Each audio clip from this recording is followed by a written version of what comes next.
가톨릭 성경 365일 말씀으로 살아가기. 오늘은 이사야 21장에서 23장까지입니다. 이사야 21장. 바빌론의 멸망. 바닷가 광야에 대한 신탁. 내게부를 휩쓸고 지나가는 폭풍처럼 그것은 사막에서 무서운 땅에서 몰아쳐온다. 준엄한 한시가 나에게 전해졌다. 배신자가 배신하고 파괴자가 파괴한다. 엘라마 올라가거라. 메디아야 포위하여라. 내가 모든 탄식을 그치게 하리라. 이 때문에 나의 허리는 온통 경련으로 뒤틀리고 해산하는 여인의 진통과 같은 통증이 나를 덮친다. 듣고 있자니 놀라 자지러지고 보고 있자니 몸이 떨려온다. 내 마음은 혼란스러운데 공포마저 들이닥친다. 내가 갈망하던 저녁때가 나에게 두려움이 되어 버렸구나. 상을 차리고 자리를 편 다음 먹고 마신다. 제후들아 일어나라. 방패에 기름을 불러라. 발라라. 주님께서 나에게 이렇게 말씀하신다. 너는 가서 파수꾼을 세워 그가 본 바를 보고하게 하여라.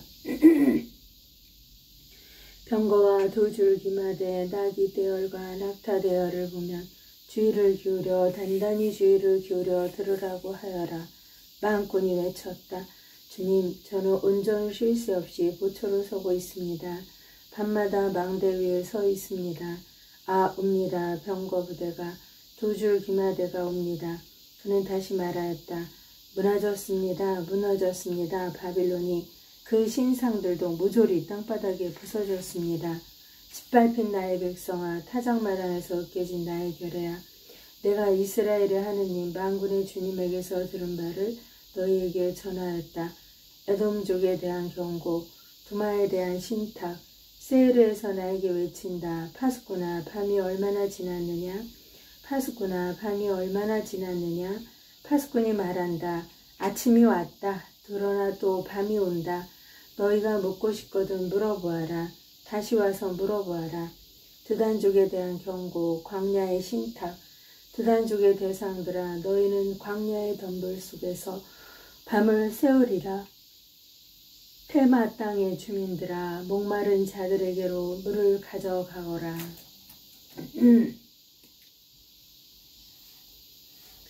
먹을 것을 가지고 피난민을 마중 나가라. 그들은 칼을 피하여 뼈든 칼과 담긴 활을 패하여 전란을 피하여 도망 나왔다. 케다르족의 멸망. 주님께서 나에게 이렇게 말씀하셨다. 날품 팔이 횟수 같은 한 해가 지나면 케다르의 모든 영화가 다할 것이다. 그리고 케다르족 전사들에게 남은 활은 몇 개 되지 않을 것이다.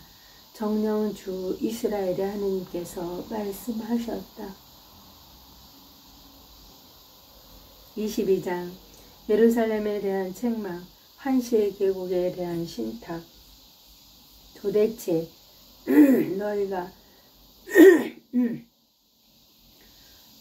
너희가 어떻게 되었기에 모두 지붕으로 올라갔느냐? 소음으로 가득 차 법석대는 도성아, 희희낙낙하는 도시야. 너희 가운데 죽은 자들은 칼에 찔려 죽은 자들도 아니고 전투하다가 죽은 자들도 아니다. 너희 지휘관들은 모두 함께 도망치다 활을 쏘아보지도 못한 채 붙잡히고 너희 가운데 있던 자들도 멀리 달아났지만 모두 함께 붙잡혔다. 그래서 내가 말하였다. 내게서 눈을 돌려다오. 나 슬피 울지 않을 수가 없구나. 내 딸 백성이 멸망한 것을 두고 나를 위로하려고 애쓰지 마라. 주 만군의 주님께서 내리신 혼란과 유린과 혼돈의 날이다. 환시의 계곡에서는 벽이 무너져 내리고 도와달라 외치는 소리가 산으로 치솟았다. 엘람은 화살통을 메고 병거대와 기마대와 함께 오며 그들은 방패를 꺼내들었다. 너희들의 가장 좋은 골짜기마다 병거들로 가득하고 기병들은 성문을 마주하여 정렬하니 유다의 방어진이 무너졌다.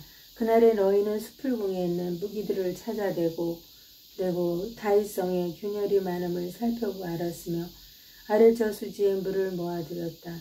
그리고 너희는 예루살렘의 가옥수를 파악하고 성벽에 접근하지 못하도록 가옥들을 허물었으며 옛 저수지의 물을 받아 놓으려고 두 성벽 사이에 저장소를 만들었다. 그러나 너희는 이 모든 것을 이루신 분을 찾아보지 않았고 이 모든 것을 멀리서 꾸미신 분을 살펴보지 않았다. 그날에 주 만군의 주님께서 너희에게 통곡하라고 애곡하라고 머리털을 깎고 자루옷을 두르라고 이르셨다. 그러나 보아라, 기뻐하고 즐거워하며 소를 잡고 양을 죽여 고기를 먹고 술을 마시면서 내일이면 죽을 몸 먹고 마시자 하는구나. 그래서 만군의 주님께서 내 귀에 일러주셨다. 이 죄는 너희가 죽기까지 결코 용서받지 못하리라. 주 만군의 주님께서 말씀하셨다. 세브나에게 내릴 심판. 주 만군의 주님께서 이렇게 말씀하셨다. 너는 궁궐을 관리하는 저 세브나 시종장에 가서 말하여라. 높은 곳에 제 무덤을 파고 바위에다 제 거처를 만든 자야. 네가 여기에 무슨 권한이 있기에, 네가 여기에 무슨 연고가 있기에 여기에다 너를 위해 무덤을 팠느냐.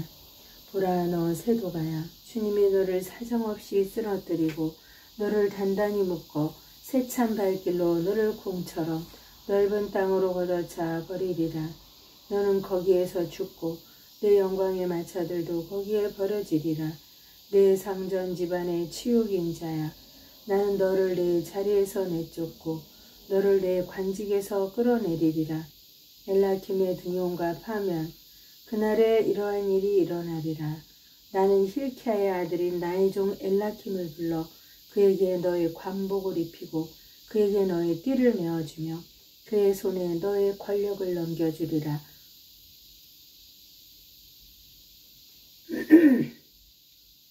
그러면 그는 예루살렘 주민들과 유다 집안의 아버지가 되리라. 나는 다윗 집안의 열쇠를 그의 어깨에 메어주리니 그가 열면 닫을 사람이 없고 그가 닫으면 열 사람이 없으리라. 나는 그를 말뚝처럼 단단한 곳에 박으리니 그는 자기 집안의 영광의 왕자가 되리라. 그러면 그 집안의 온갖 것들 곧 새싹과 이파리들 온갖 작은 그릇과 대접에서 온갖 항아리들에 이르기까지 모두 그에게 매달릴 것이다. 만군의 주님의 말씀이다. 그날에 단단한 곳에 박힌 말뚝은 휘로 꺾어서 떨어질 것이다. 그러면 그 위에 있던 것들이 깨질 것이다. 주님께서 말씀하셨다. 티로와 시돈에 내릴 심판. 23장. 티로에 대한 신탁. 통곡하여라 타르시스의 배들아. 집 하나 남김없이 파괴되었다. 키팀 땅에서 오는 길에 그들에게 이 소식이 전해졌다. 바닷가 주민들아, 시돈의 상인들아, 입을 다물어라. 너의 대리인이 큰 바다를 오가곤 하였다. 시오르의 곡식과 나일강의 수확이 그의 수입. 티로는 문민족들의 장터였다. 시도나 바다가 말하였으니 바다의 요새가 이렇게 말하였으니 부끄러워하여라. 나는 상고를 걷지도 않았고 아이를 낳지도 않았다. 총각들을 기른 일도 없고 처녀들을 키운 일도 없다. 티로에 대한 소식이 이집트에 전해지면 사람들은 몸서리쳐 치리라. 타르시스로 건너가리라. 통곡하여라 바닷가 주민들아. 이것이 너희의 흥겁던 성읍이냐? 그 기원이 먼 옛날까지 거슬러 올라가고 먼 곳까지 가서 식민지를 만들던 성읍이냐? 누가 왕관의 수여자 티로를 두고 이러한 결정을 내렸는가?